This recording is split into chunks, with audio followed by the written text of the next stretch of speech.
I would say this. I'm a guy that's just stuck around a long time. I started selling real estate at 21, got into leadership, and then my last real job, I ran a multi-office organization, and really came to understand the critical pieces to driving productivity and driving profit, and recognize ultimately that we're in the human resource business. And so about 14, 15 years ago, I started traveling around the world working with brokers, owners, managers, and that's evolved to working with teams in all aspects of running a brokerage. But the most important part of it is, the attraction, the development, and the retention of human resource, and that good old thing, recruiting. And here I am with you guys today. Can't wait to share.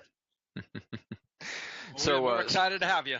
Yeah, exactly. So talk to me a little bit about trust and how that gives you the freedom to scale up. Mm-hmm, mm-hmm.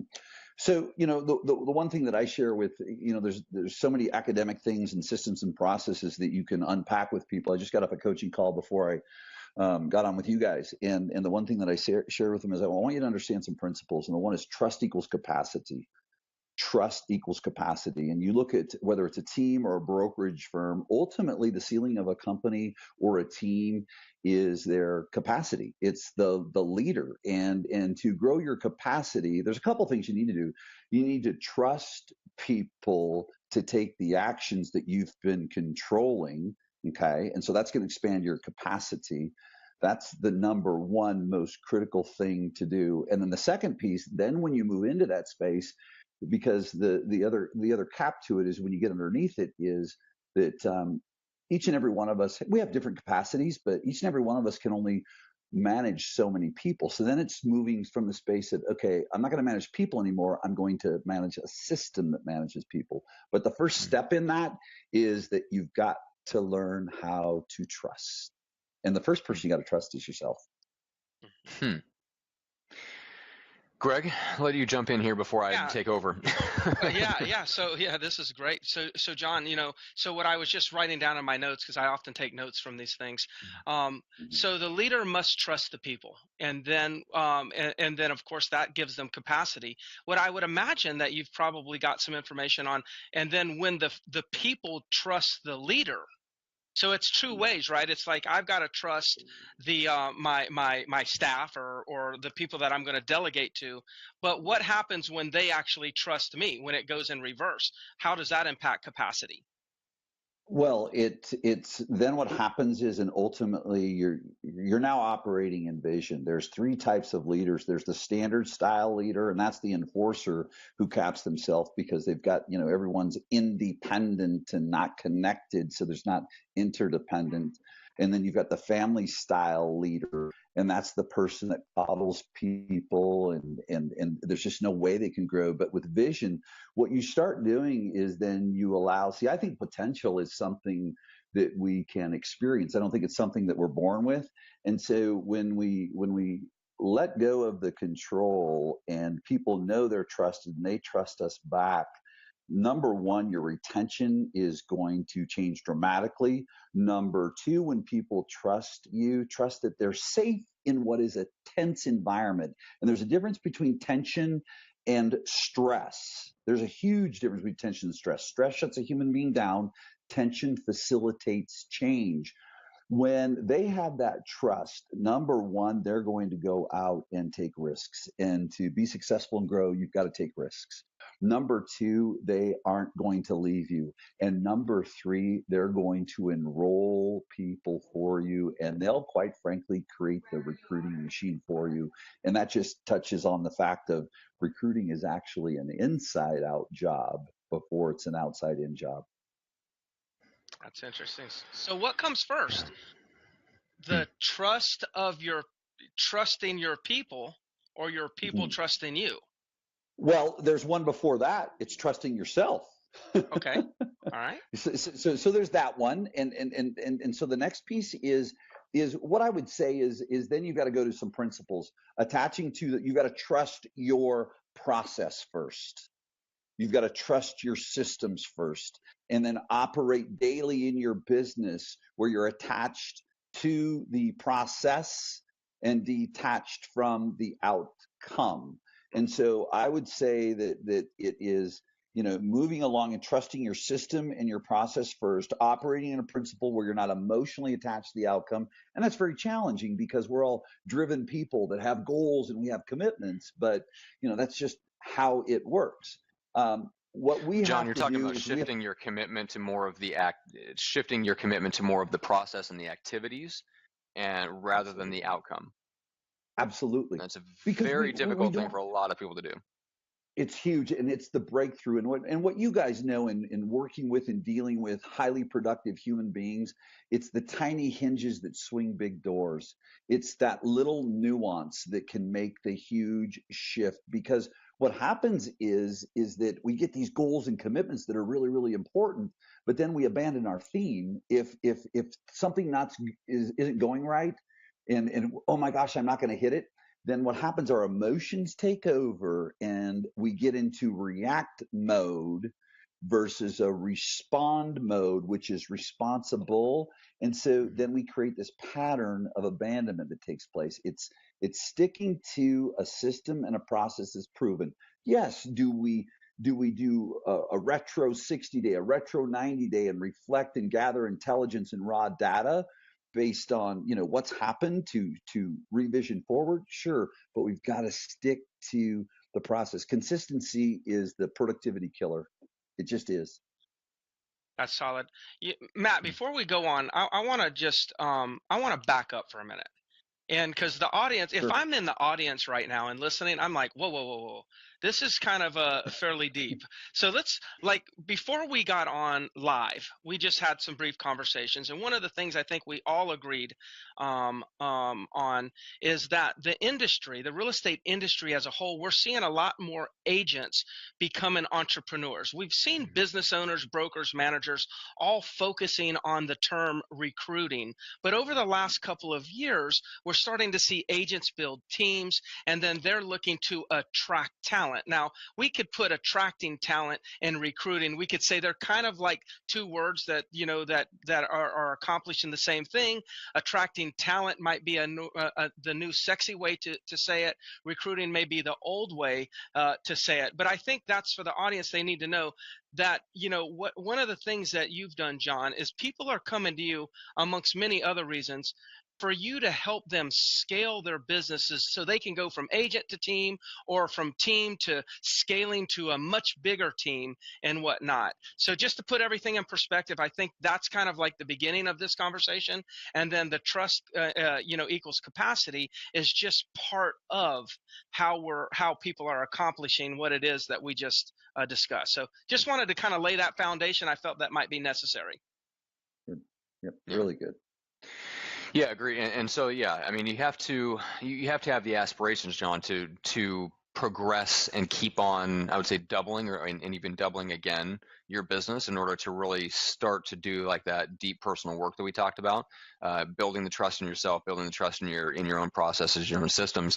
The interesting thing about watching agents go from salespeople to more of an entrepreneurial spirit is then it raises the personal development issues that need to be dealt with, right, on the way to scale, which is that's always the part of this that fascinates me the most. So that's I think what you touched on, which is I think beginning agents that are kind of starting down this path might have missed that, like, because there was so much deep stuff that you gave out there. But step one is trusting and really pouring yourself into your own systems and processes, right? Like that's step one. Before you can build a profit machine, before you can start bringing on people, right? So really getting in touch with your own systems and your own processes. Does that sound about right? Do I have that right for step one?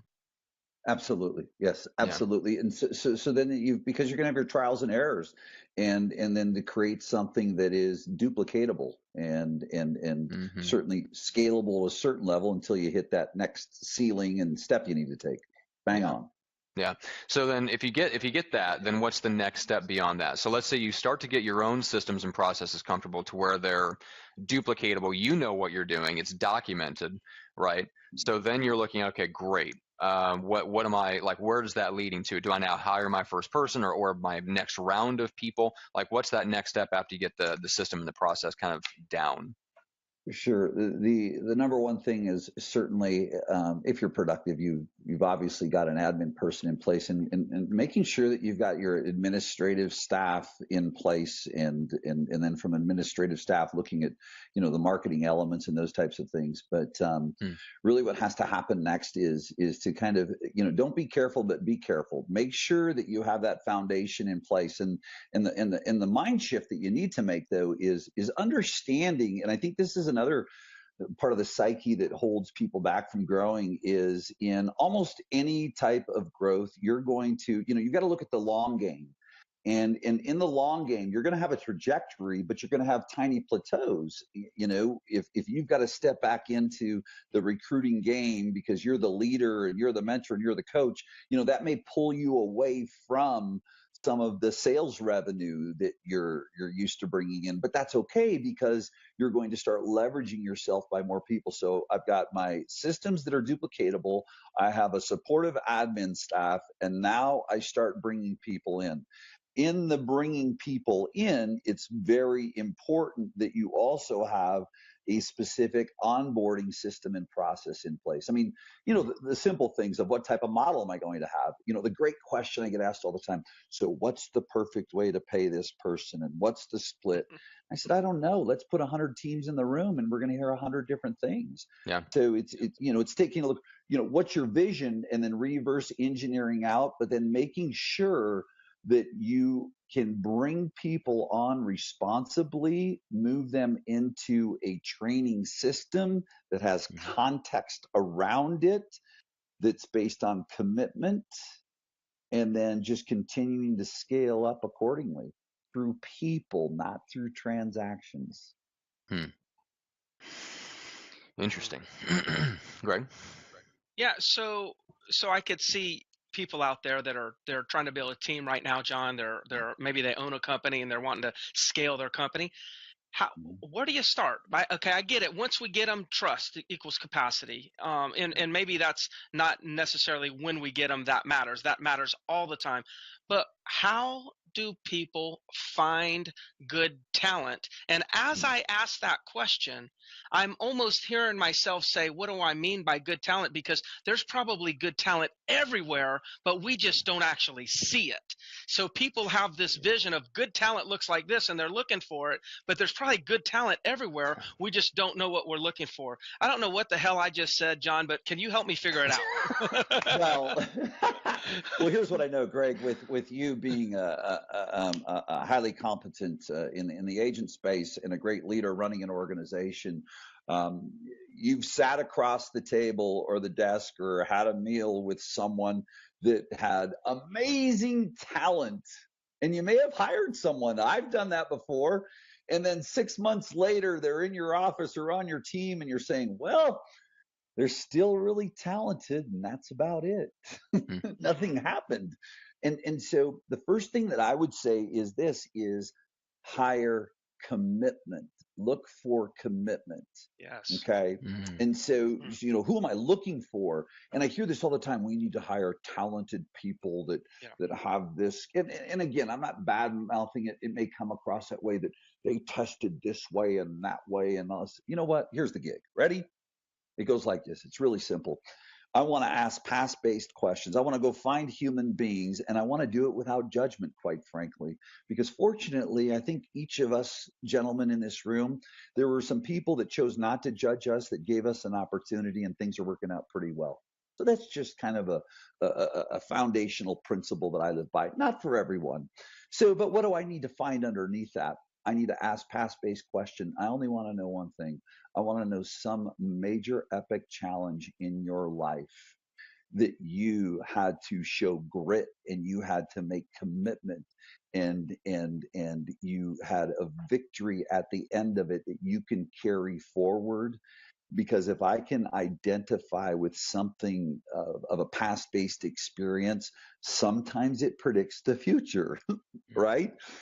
So then the other part, what I'm doing though too, in and you asked, where do you find them? They're anywhere. I mean, you can, from I was talking to a team that wants to bring on professionals from other industries, and so great, we'll run some ads and funnel people into a career event that will move them into a real estate school, and while they're in the real estate school, and this is just, I'm doing the hybrid quick of a little system here while they're in the real estate school, then we're going to kind of indoctrinate them into our company and have them come to sales meetings when they can, have them come to training so that actually day one they're up and running. Now, the scarce leaders in our industry, yes, it's a call out, are going to say, I'm not going to show people my training unless they've joined. Well, watch this.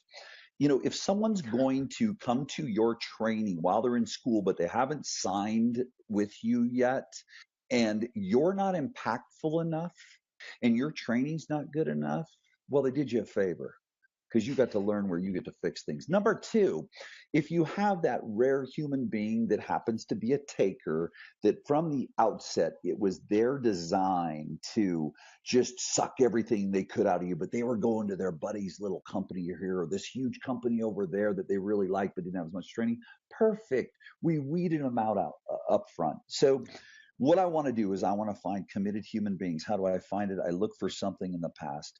So then I can, when I'm working with them, see, people produce how you hire them based on the expectations, based on what you identify with. What I also want now is I want something to go back to when I'm coaching and training them, moving into production, and have them revisit the space in their life because they're going to hit rejection. They're going to have slumps. They're going to be challenged. It's called the real estate business. And so then I can go back to inspire human beings. See, I don't want to get you to sell more real estate. I just want to get you to be more every day. And it happens to be in the real estate business. That's the disconnect in coaching. Period. We're in the most overtrained, overskilled business on the planet. Why don't they do what they want to do, need to do, should do? The next part of what I want to do then, though, too, is once I get them in there, is so my two biggest questions. What is the one thing, whether an experience, same with an experienced agent, experienced new or wherever you're finding people, getting people from other companies, going out and visiting open houses because the competition's not out there looking for agents at open houses, picking up the phone, Facebook Messenger. I mean, there's so many, email, Instagram. The second question, my two big questions are, what's the one thing that hasn't happened in your personal life that increased production, a great real estate career could provide for you? Because now I'm moving people into vision too. I'm allowing them to experience their vision. And I take a look at those too in my process of looking for people, because I think finding people is easy. The boundaries are limitless, and the price of marketing today is practically free if we leverage the most powerful tools. So I think it's just a matter of having a real clear discernment process without judgment. And we've got all the people we need. It's just plugging them into a system and process. So I don't know. I maybe expand. You said you didn't know what you were saying there. Well, it came out, Greg, but hopefully it helped. Well, real quick before we go deeper, what's the second question? Because I love this topic. Yeah. It's basically your filters for an incoming agent. So what's the one thing that hasn't happened in your personal life? What's the second question? Number one was, I apologize. Number one was the demonstration of commitment. Yes. Well, take me back to an experience. Take me back to, what's the most challenging thing that you're so proud of that you had to overcome? And, my mom, I was a single mom. Our father drowned when we were 4 and 5 years old. My mom got $135 in Social Security, no life insurance. And she worked 3 jobs. And then at 23 years old, she started selling taverns, grocery stores, and cocktail lounges. I mean, whoa, my mom's got grit. And that's a true story. Wow. So I want to find that in people. So Great.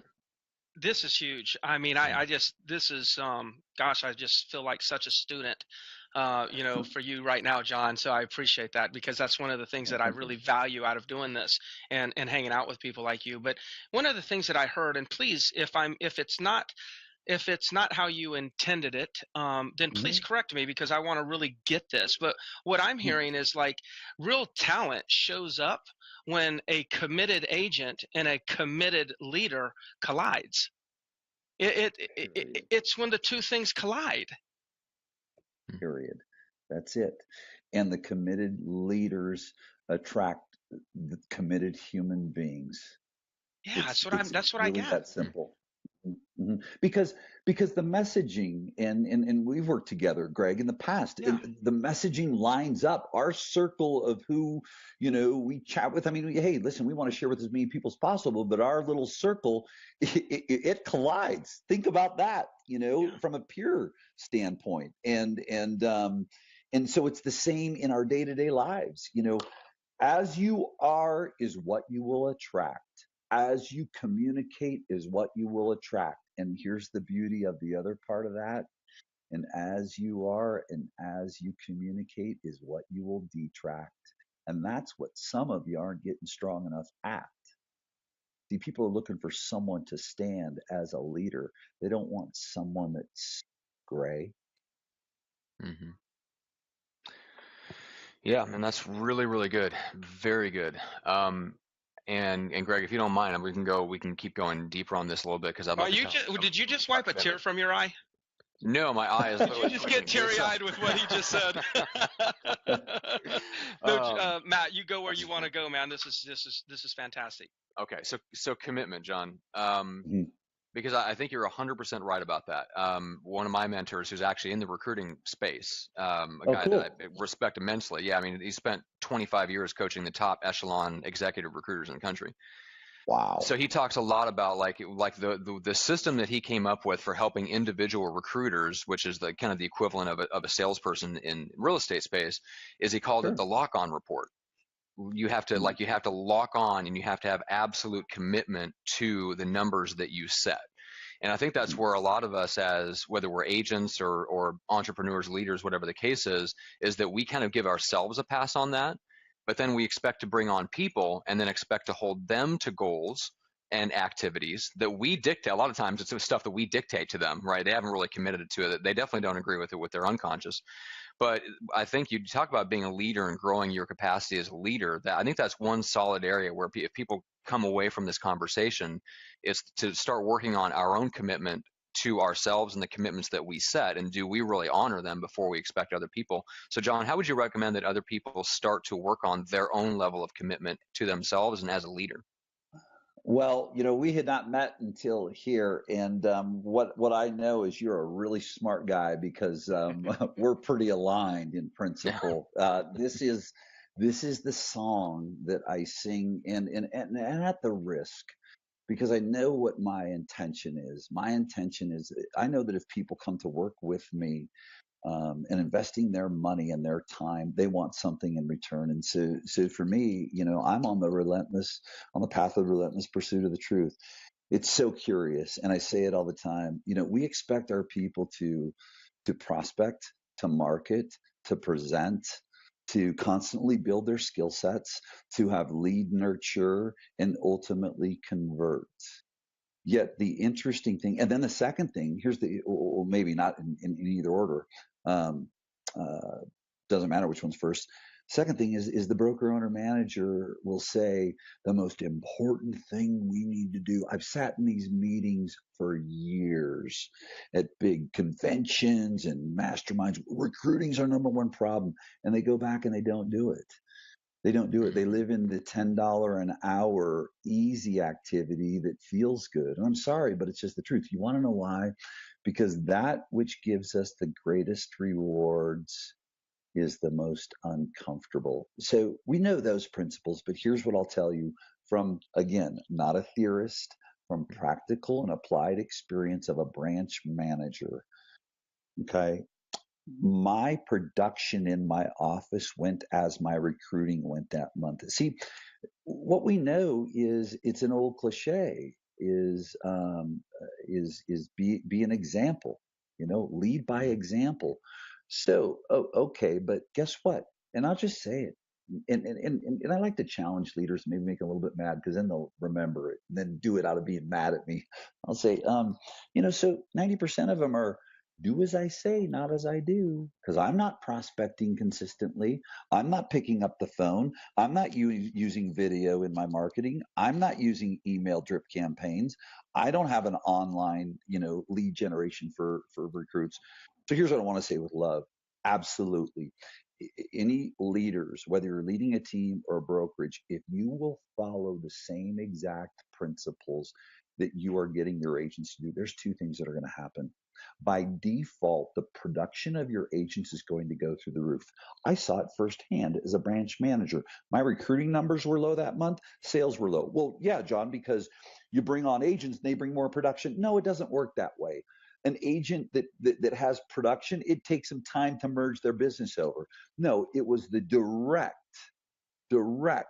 reaction to the activity the leader was doing that we expect you to do. And so it was such a great point. And it's so key. And I think what happens too is that many leaders get into it because they don't realize. I don't know that they really realize that to be a revenue producing leader, you've got to be a recruiter. You just do. You just do. You've got to, what's your asset? Throw everything out in the street. Throw it all out in the street. It's worth nothing. And here's what's real scary. You have an elevator asset. Your asset goes home on the elevator and they don't have to come back. So what are you going to do? React, and some $10 million producer is going to replace that $10 million producer left? Sorry. It takes 14 contacts on average in some way, shape, or form before an experienced agent makes a move. So, unpacking a lot of things there. Absolutely. The lead by example will do two things. You've got a recruiting system. You're going to win because you have quality human resource in. Number two, leading by example. Oh, but wait, there's number three. The number one way to motivate real estate agents is watch this, leaders, is see that you have an organization. Oh, the momentum is people coming in, not leaving. You create an unconscious demand curve in your organization. So you've got to be very cerebral and see the whole picture of the simple activity of prospecting on a daily basis for agents. And I'll leave you with this one. Ready? This is the mind blower. Broker, owner, managers, team leaders, do me a favor. I want to leave you with an action step that'll change the game, change the business, change your life. Call 5 agents a day, 5 days a week, and call me a year from today after you've done that and you've made 1,200 recruiting calls, and tell me how you doubled the production of your office or your team. 5 a day, 5 agents. That's 1,200 recruiting calls in a year. Game over. Well, Greg, I'm curious, just as a quick aside, have you noticed that correlation in your offices between the activities of the leaders? Let's say a guy like Brendan Payne, or maybe even yourself, depending on what you're doing and just how visible you are in the office. I mean, from the outside looking in, not being in your office every day, like I think there might be a correlation between the agents seeing you on the phone. We've talked about it a little bit, but have you noticed that correlation over the years of your activity level and your commitment and your being in the office leading directly to that month's sales results?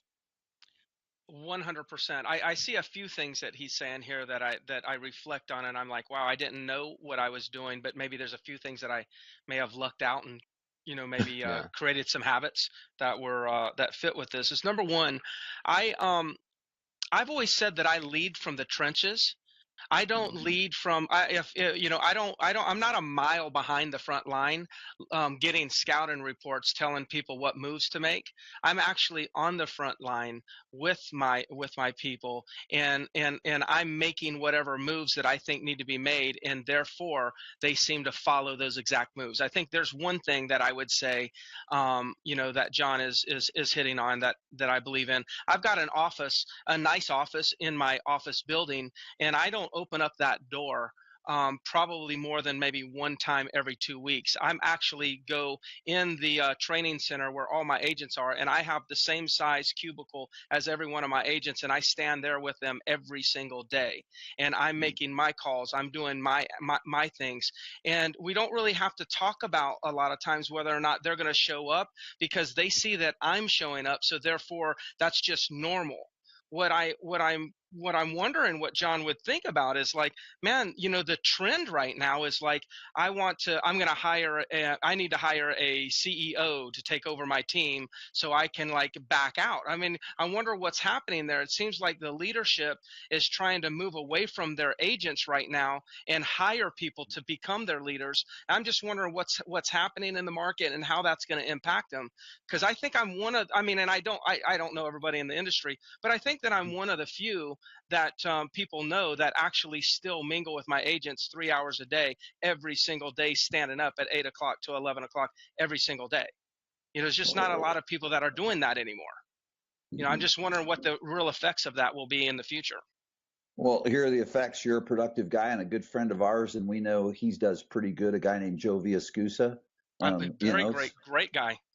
Right? Yeah. Same principles, man. That's true. And so listen, can you move out? I have a client that's doing it right now. Yes, and it's working well, but it's the rare few because the toughest. Here's what I would say is that and again, it's kind of a gray area. How far are they moving out and away from it? Your leadership is going to get diluted unless you're really, really good at developing other leaders. That's number one. Now let the other shoe drop. The toughest job on the planet is developing leadership, period. And so here's what I do kind of to answer your question in a practical space is we're seeing people attempt it, but it's not working out well in most cases. That's where a lot of people will come back. And not that I'm the guru and have it all figured out, but that's what I hear a lot when they come back around, Greg, is they're stuck there.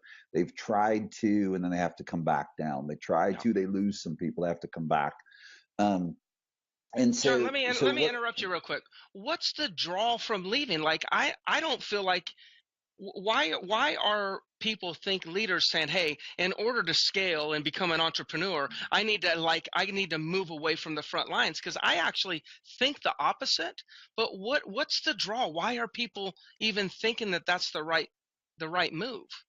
Here's an interesting answer. It's what I find in working with them. The entrepreneurial spirit. They want to really move into other areas, other different businesses. Okay. Whether outside of real estate, maybe inside of real estate. I have some that have moved into software while they're running a really, really productive team. Some that have created a coaching program. A few I've coached other coaches that have built profitable coaching programs.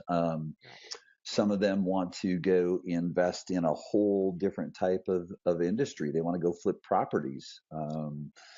You say, well, that's the same. Well, it's really not if you're really going to commit to it at a certain level.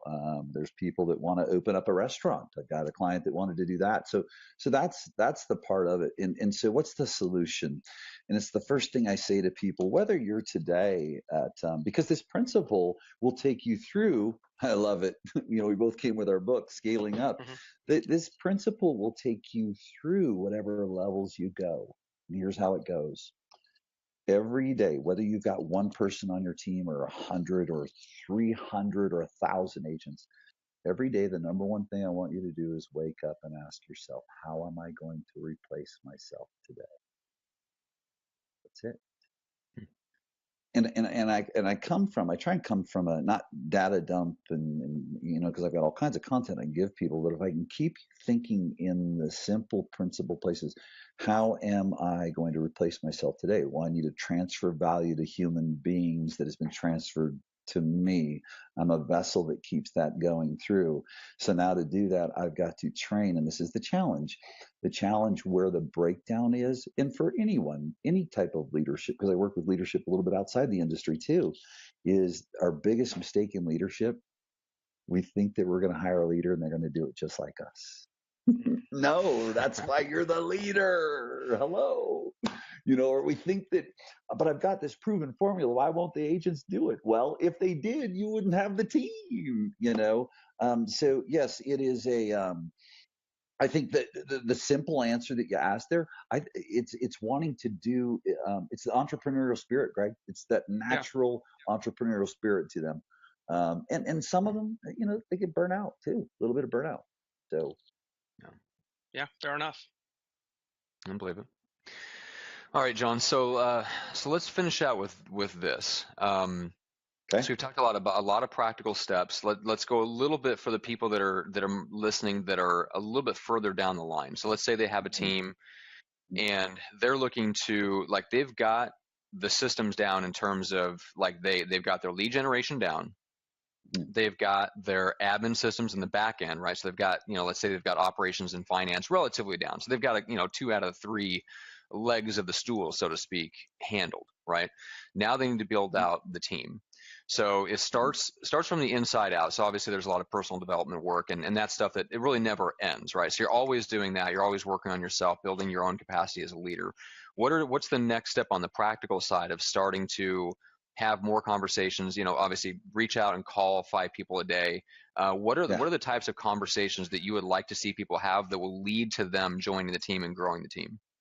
Sure. And so in going into and I'll leave people with principles because I know in leaving these principles, there'll be real guideposts of the action steps around it. And I can weave some action steps in there. Is people don't believe what they're told. They believe what they experience. Create an experience of what it's going to be like when they join before they join. 90% of your audience is indifferent. What does that mean? 90% of your audience that you're recruiting is not going to bed at night thinking, I wonder what they're offering at Century 21. I wonder what they're offering at Remax. No, they're going to bed thinking, how can I get my Facebook ads to convert better? How can I move the needle a little bit on my online lead gen? What should my frequency and cadence be? And what kind of subject line should I use on my email nurture?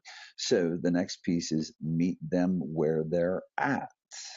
Because your competition is feature dumping. And guess what they're doing? They're taking that roughly 90% that's indifferent and turning them to annoyed because you're saying the right things to the wrong people and the wrong things to the right people. Everyone's on a different journey. You've got your 10% that are in what we call the consideration phase.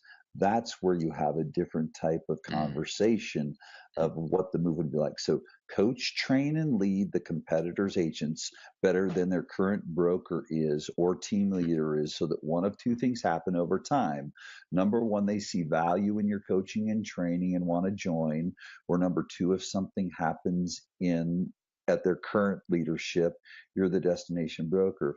The reason, and don't fall for the trap, ladies and gentlemen, don't fall for the trap. I'm going to do this and I'm going to do that and I'm going to do this. Because here's the situation. When you sell, what you're asking for is an exchange of someone's time to make a micro commitment to hear your message, to give you an audience. Well, the reason you're failing in it or challenged in it is because you're going to a bank account with a debit card that you've made no deposits in. Mm-hmm. The card is the call to action to meet. The money that you're asking for in return is their time. So remember this, make deposits in the business relationship equity account. How do you do it? At a minimum, the 3-minute coaching training video, business building tips without a call to action.